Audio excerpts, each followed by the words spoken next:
My clients used to wonder, for example, if they should ever fight in front of their children. And my response to that always was, it's not whether or not you fight, it's whether or not you reconcile.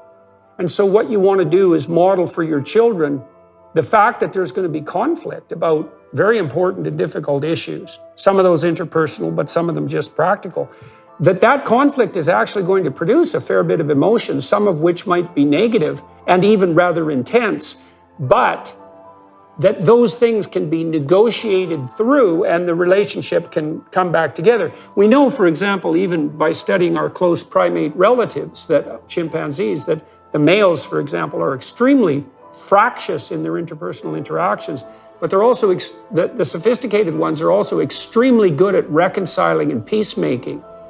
And so, well, the point of all this is that your children are perfectly capable of adapting to a wide range of emotional events, positive and negative.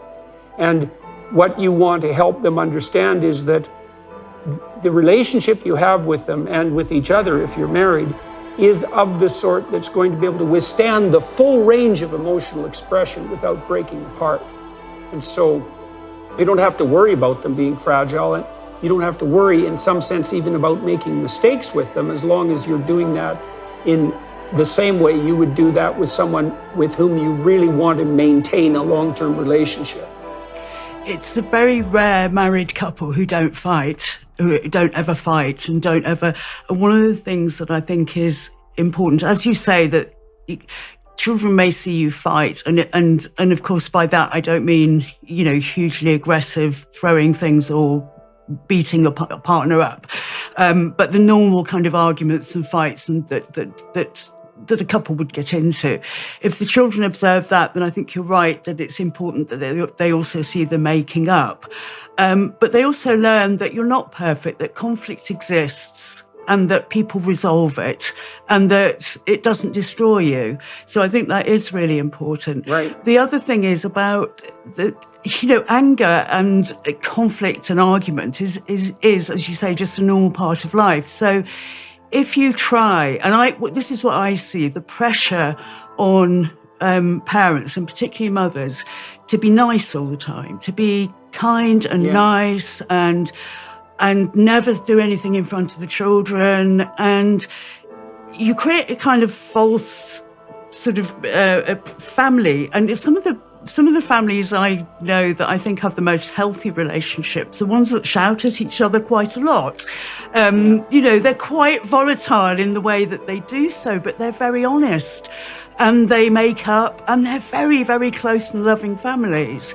So you can't, and then there are other families that or the parents try desperately hard to always present a loving and kind and nice front, and everything's false. Yeah, well, the issue is everything's under the surface then, and that I think is very, very confusing and anxiety-provoking in children when you can feel the undercurrents, as children can, but nobody's saying anything out loud.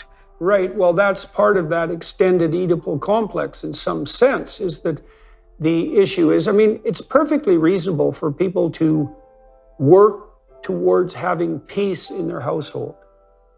But peace is actually extremely difficult to establish and maintain, because peace means that both of you agree, and also peace means that there's nothing unbelievably complicated facing you at the moment about which you have no idea, and you have no idea how to approach it. If you have a sick child, for example, and you're trying to sort through how to discipline a child like that, let's say, or what medical pathway to walk down, there's no way you can avoid having conflict if you're going to think about it, because it's a very serious issue, and you have to think about it seriously, and that means you have to discuss it. And if you have a different viewpoint, that discussion can get quite heated.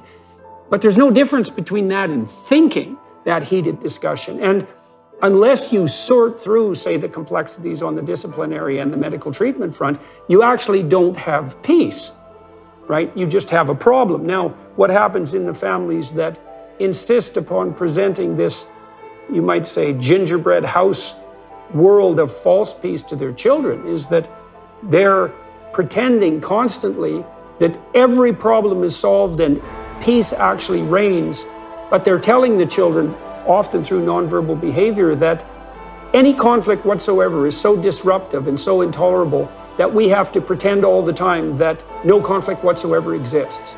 And so all that does is turn children into creatures that are terrified of their own negative emotions. So they feel that if peace is so necessary and psyche is so fragile that no emotion whatsoever is allowed on the negative side, then any problem must be of terrifying proportions and only something to avoid.